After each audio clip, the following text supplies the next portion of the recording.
मेरा नाम अदिति महाजन है. So my question is, there are many influences in today's era, and all are right at the conclusion based on the rational thinking or based on the thought process. And as listeners, we just grasp the conclusion, but we don't get behind the thought process. And we all have our own thought process.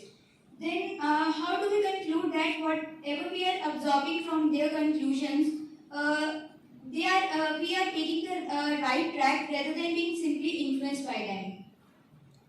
So you're talking of influencers. Yes, sir. What kind of influencers? So, any motivational influences, for example, we can take, or life tracking influences, just to those who show the what things are right and what are wrong things. You have the benefit of critical thought, being students of an institute of technology, having been trained through the rigors of logical thinking. You already have the capability to get into the truth or fakeness of anything that is being told to you by any kind of influencer. Alright.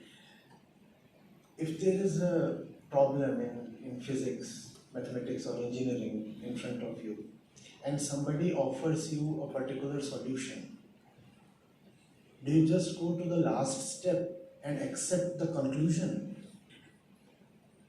Is that scientific or rational? Do we do that?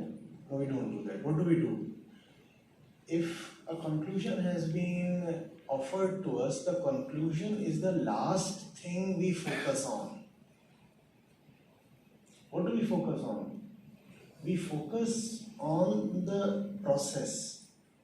We focus on the assumptions that the problem solver is making.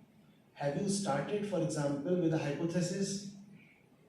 Have you made the hypothesis explicit? Or are you just hiding your assumptions? Then, in the problem solving mechanism, there are, let's say, 21 steps involved, assuming a simple kind of problem.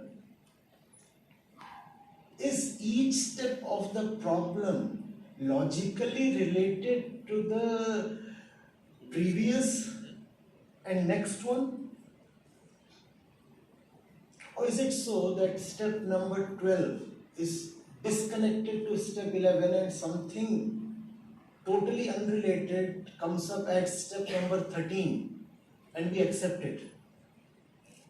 How does one step follow from the preceding one? Right? When we are solving a problem in academics or wherever, this is the way we proceed. And if we don't proceed this way, we know what happens. The problem does not really get solved. The solution won't work. If you have written, for example, a computer program, it won't compile, it won't run. If you have tried to solve a problem in mathematics, the solution would be false or unattainable. Worse still, there is often an evaluator who will mark you 0 on your solution. Why? Because he'll be able to see through your thinking by looking at the various steps you are following. But when it comes to an influencer, often the medium of consumption is the video. Is that true? That's all. And the pace at which the solution is delivered is quite fast. Often it is deliberately kept fast, and we do not have time to pause and think over what has been said. Equally,